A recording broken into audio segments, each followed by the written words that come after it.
the undefeated record. Supreme Commander Zarkon stood before the Galactic War Council, his four arms crossed in a gesture of supreme confidence. Behind him, holographic displays showed the conquest records of the Thracian Dominion: 847 worlds conquered, 312 species subjugated, 0 defeats in 3,000 years of expansion.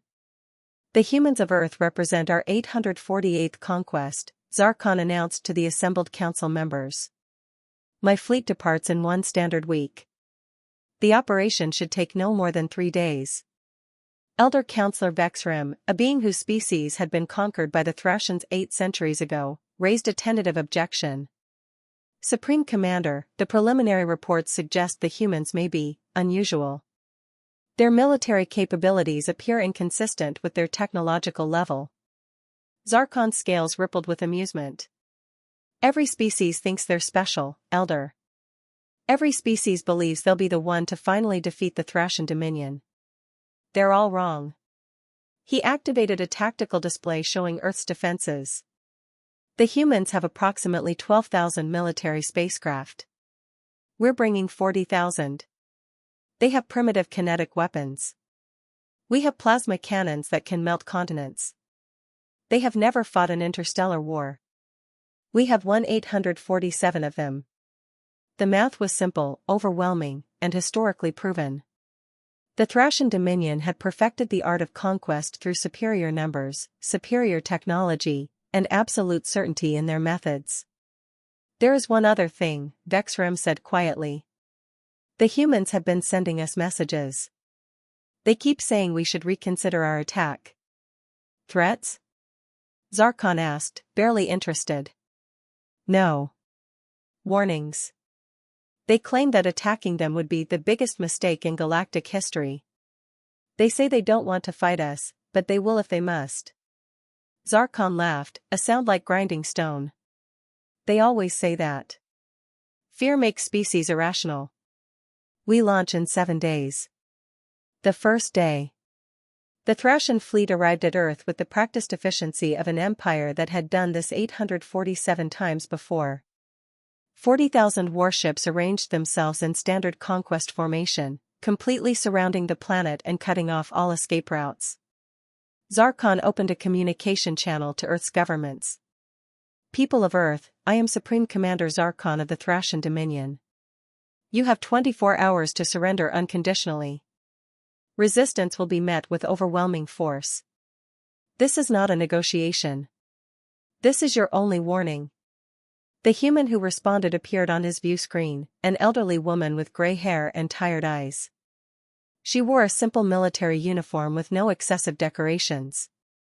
Supreme Commander, I am General Maria Santos, representing Earth's United Defense Command. We received your ultimatum.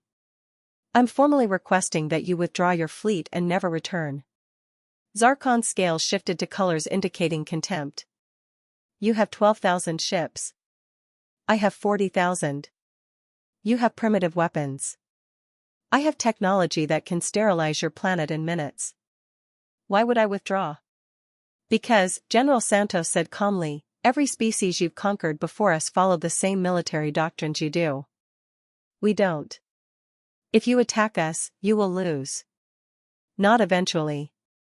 Not through some desperate last stand. You will simply lose, completely and permanently.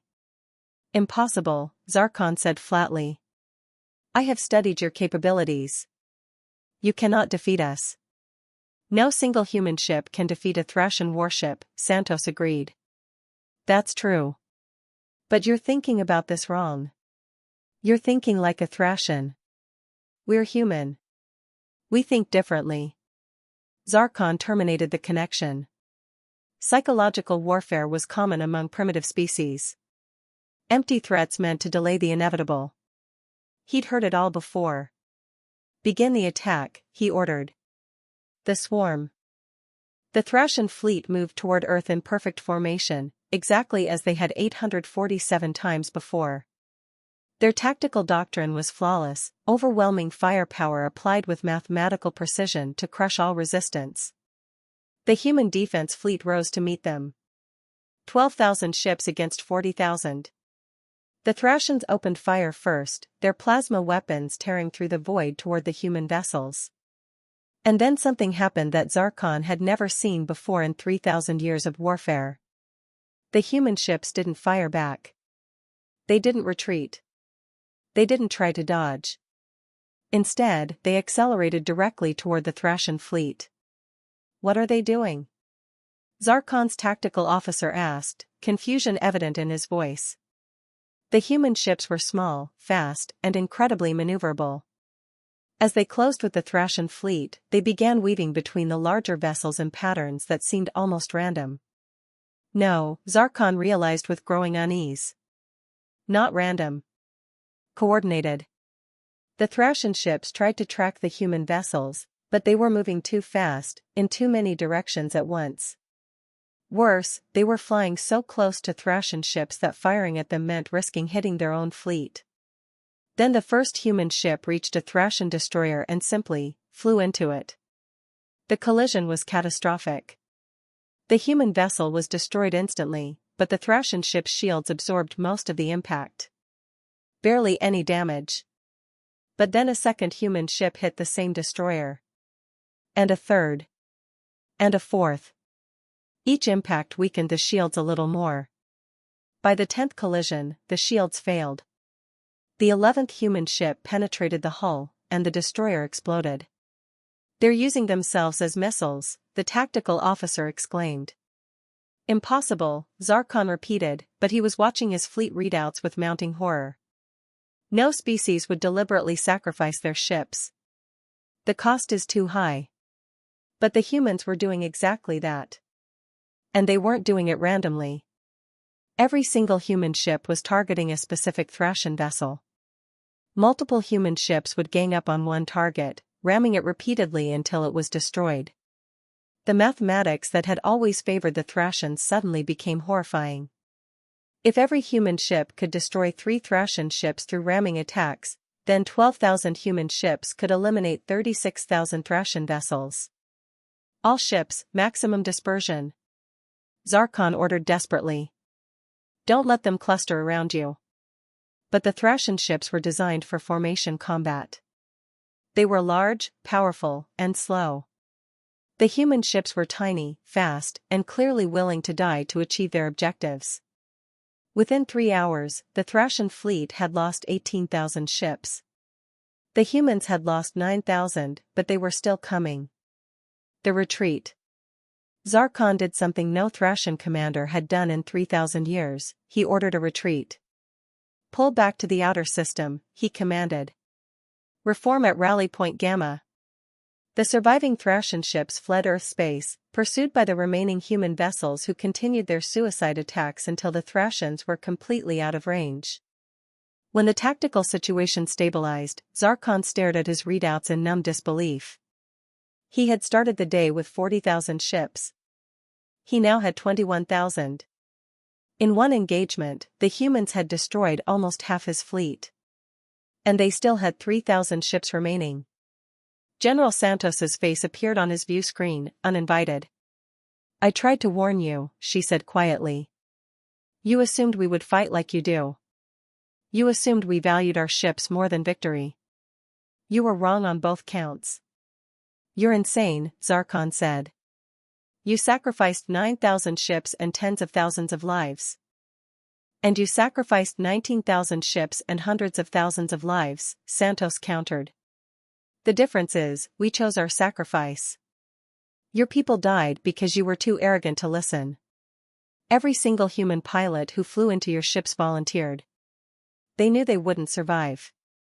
They did it anyway because they believed defending Earth was worth their lives." Zarkon's mind reeled.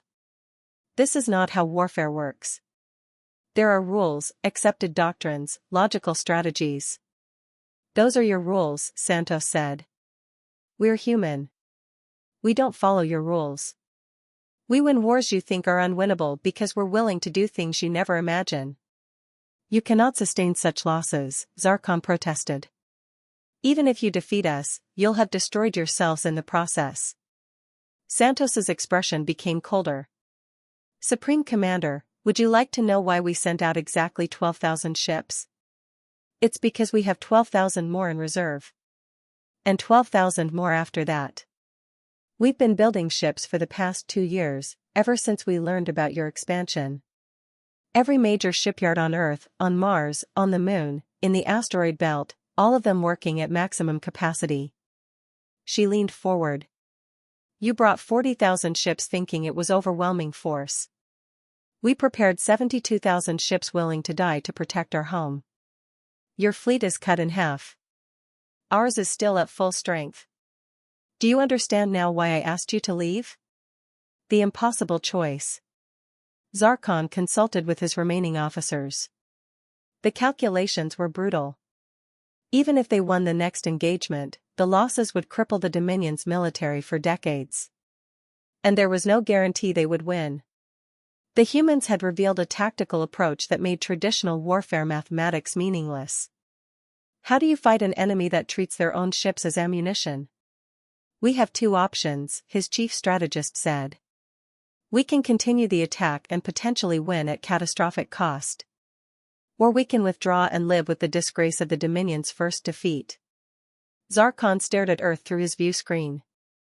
That small blue planet had just accomplished something 847 other species had failed to do. They'd made the Thracian Dominion consider retreat. There's a third option, he said slowly. We negotiate. The bridge fell silent. Thracians didn't negotiate. They conquered or they left. There was no middle ground. But as Zarkon looked at his decimated fleet, he realized that human tactics had fundamentally changed the rules of galactic warfare. If one species could defeat the Dominion through suicide tactics, others would learn. The entire foundation of Thracian power, the certainty that their overwhelming force was always sufficient, had just been shattered. Open a channel to General Santos, he ordered. It's time to talk. When the connection established, Santos looked unsurprised. I'm listening, Supreme Commander. I want to understand, Zarkon said. How did you prepare for this? How did you know our tactics would fail against your strategy? Santos smiled grimly. We studied every war you've ever fought. We watched the recordings. We analyzed the data. And we realized that you've been fighting the same war for 3,000 years. Same tactics, same strategies, same assumptions. You stopped innovating because you never needed to. She pulled up historical records. Every species you fought tried to beat you at your own game. Bigger ships, better weapons, stronger shields. They all lost because they were playing by your rules. We decided to change the game entirely. By throwing away lives, Zarkon said bitterly. By valuing victory over survival, Santos corrected. Every human pilot who volunteered knew the mission was one way. They went anyway. Because humans understand something that your empire forgot, some things are worth dying for. The negotiation. The negotiations took place aboard a neutral station provided by the Galactic Commerce Guild, one of the few institutions that maintained independence from the Thracian Dominion. Zarkon sat across from General Santos, both surrounded by their respective advisors. What do you want? Zarkon asked bluntly. Tribute? Territory? Vassal status within your alliance? Santos shook her head. We want something much simpler, we want you to leave us alone. No conquest attempts, no demands for tribute, no interference in human affairs. In exchange, we won't share our tactical innovations with the other 847 species you've subjugated. Zarkon's scales rippled with surprise. You're bargaining with tactics? Any species could learn to use ramming attacks. Could they? Santos asked. Let me ask you something, Supreme Commander. How many of your pilots would volunteer for a mission they knew was certain death? How many would fly their ships into enemy vessels, knowing they'd never see their families again? Zarkon had no answer. Thracian military doctrine emphasized survival. Pilots were trained to maximize their effectiveness while minimizing risk. Suicide missions weren't part of their culture. You can learn our tactics, Santos continued. But can you create a culture that produces people willing to execute them? Can you convince your citizens that dying for an abstract concept like freedom or home is worthwhile? That's what makes human tactics effective, not the tactic itself, but the people willing to use it. She leaned back in her chair. And here's what really concerns you: if we share this tactical approach with the species you've conquered, they might be willing to use it. Species that have been subjugated, oppressed, denied their freedom, they might have plenty of volunteers ready to die to defeat you. Especially if we provide them with ships and training. The implications hit Zarkon like a physical blow. The Dominion controlled 847 conquered species. If even a fraction of them decided to employ human-style suicide tactics, the Thrashan military would be overwhelmed. You're threatening to arm our enemies, Zarkon said coldly. No, Santos replied. I'm offering to keep our methods secret. All you have to do is leave Earth alone and sign a non-aggression pact. We get our independence. You get to keep your empire. Everyone wins. The return home. Zarkon returned to the Thrashan homeworld in disgrace. The War Council demanded explanations for the first military defeat in 3,000 years. How had a primitive species with inferior technology managed to destroy half the Dominion's premier attack fleet? They changed the rules of warfare, Zarkon explained to the assembled council. Every engagement we've ever fought was about ships, weapons, and technology. The humans made it about willpower and sacrifice. We couldn't defend against enemies who viewed their own deaths as acceptable collateral damage for victory. Elder Vexrim, who had warned about attacking Earth, spoke up. Perhaps the Dominion has grown too comfortable in our superiority. We've conquered 847 species using the same tactics because they always worked. Until they didn't. What do you propose? The first counselor asked. I propose we accept the human offer, Vexrim said. We leave them alone, and in exchange, they keep their tactical innovations private. More importantly, I propose we study what they did and why it worked. The humans have revealed a weakness in our military doctrine that others might exploit. The council debated for hours. Some demanded immediate retaliation against Earth, regardless of cost. Others argued for accepting the treaty and avoiding further losses. Eventually, pragmatism won. The Thrashan Dominion signed its first-ever non-aggression pact with an independent species. Earth would remain free, and in exchange, humanity would not actively spread their military tactics to other species. But the damage to Thrashan prestige was done. Word of their defeat spread through the galactic community. For 3,000 years, the Dominion had been considered invincible. That reputation died at Earth. The ripple effect. Within 6 months, 17 species formally petitioned the Dominion for independent status, citing the Earth precedent. Within a year, 3 rebellions broke out in subjugated territories. The rebels didn't use human ramming tactics, they didn't need to. The simple knowledge that the Thrashans could be defeated was enough to inspire resistance. Zarkon found himself leading negotiations with rebel leaders instead of conquest fleets. The Dominion's expansion had halted completely while they dealt with internal instability. General Santos sent him a message 1 year after their battle. I thought you'd want to know, we're not sharing our tactics with the rebels. We promised we wouldn't, and humans keep their promises. But we are providing humanitarian aid, medical supplies, and technical assistance to any species requesting it. We figure teaching them better agriculture and medicine is more valuable than teaching them better warfare. Zarkon responded, You broke our military power without firing a second shot. The simple knowledge that we can be defeated has undermined 3,000 years of authority. That was always the plan, Santos replied. We studied your empire carefully. We knew that defeating you militarily would be costly but possible. We also knew that demonstrating your vulnerability would do more damage than any weapon. Empires built on the illusion of invincibility collapse quickly once that illusion breaks. You're remarkably strategic for a species that just joined the galactic community, Zarkon observed. We're human, Santos said with a slight smile. We've been fighting wars among ourselves for our entire history.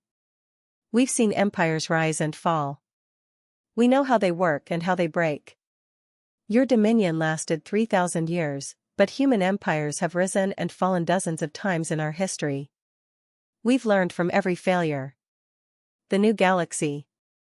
5 years after Earth's defense, the galactic political landscape had completely transformed. The Thracian Dominion still existed, but it controlled only half its former territory. Dozens of species had negotiated independence. Several had formed their own alliances and mutual defense pacts. Earth became an unexpected center of diplomatic activity. Species seeking independence came to study how humans had achieved it. Refugees from ongoing conflicts sought asylum in human space. Trade delegations arrived seeking the technology that had made human ships so maneuverable. General Santos, now retired, gave a speech at the Galactic Peace Forum that was broadcast across thousands of worlds. People ask me how humanity defeated the greatest military power in the galaxy. They expect me to reveal some secret weapon or advanced technology. The truth is much simpler: we were willing to pay a price they couldn't imagine paying. She paused, looking across the assembled representatives from hundreds of species. But I don't tell you this to glorify warfare or sacrifice. I tell you this to make a point: the Thracians weren't defeated by our tactics.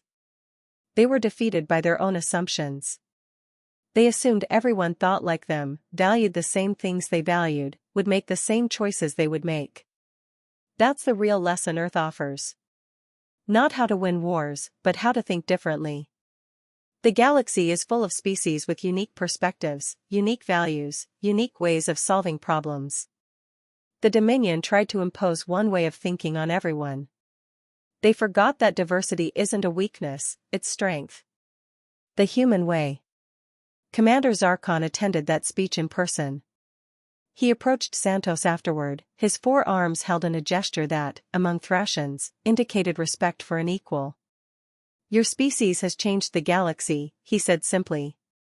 Not through conquest, but through example. Santos nodded. That's very human of us. We prefer changing minds to changing borders. I've been studying human history, Zarkon continued. Your species has fought countless wars among yourselves. Wars that make our conflicts look small by comparison. Yet you've also created art, music, philosophy, and science that astounds the galaxy. How do you reconcile such extremes? We don't, Santos admitted. Humans contain multitudes. We're capable of terrible violence and beautiful compassion, often from the same person. We create and destroy with equal passion. Understanding humans means accepting contradictions. That's what makes you dangerous, Zarkon said. Not your weapons or tactics, but your unpredictability. No one knows what humans will do in any given situation because humans themselves don't know until the moment arrives. Santos smiled. And that's exactly why empires should think very carefully before trying to conquer us. You can prepare for known threats. You can't prepare for an enemy that might respond in literally any way to any situation. The legacy. Decades later, historians would mark Earth's defense as the turning point in galactic history. The age of conquest ended not because warfare became impossible, but because the costs became unpredictable. Species learned that military superiority didn't guarantee victory if the enemy was willing to accept casualties you couldn't imagine. Political structures learned that subjects willing to die for freedom couldn't be held through force alone.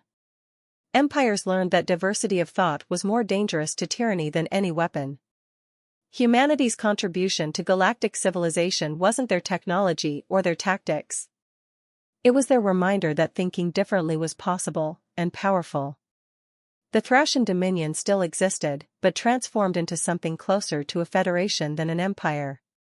Former subject species had real autonomy. Trade replaced tribute. Cooperation replaced coercion. And at the center of this new galactic order sat Earth, the small planet that had refused to follow the rules and changed everything as a result. General Santos lived to see it all. In her final years, young officers from across the galaxy came to visit her, asking the same question: how did you know it would work? Her answer never changed: I didn't know. That's the thing about being human, we do impossible things because we don't always realize they're impossible. We see a problem, find a solution, and then figure out why it shouldn't have worked after we've already won. She would laugh then, the sound of someone who had seen the impossible become routine. The Thracians spent 3,000 years perfecting their way of warfare. We spent 3,000 years trying everything imaginable and learning from every failure. When we finally faced them, we had 3,000 years of innovation to draw from. They had one tactic that always worked, until it didn't. As she grew older, her final message to humanity was simple: stay curious. Stay creative. Stay willing to question every assumption. That's what makes us human. That's what makes us special. Not our strength or our technology, but our refusal to accept that anything is truly impossible. The galaxy learned that lesson well. The age of empire gave way to an age of cooperation, not because species became weaker, but because they became wiser. And it all started because humanity refused to fight the war everyone expected, choosing instead to fight the war no one could predict. That, in the end, was the most human thing possible: taking the impossible, making it real, and then acting surprised that anyone thought it was impossible in the first place.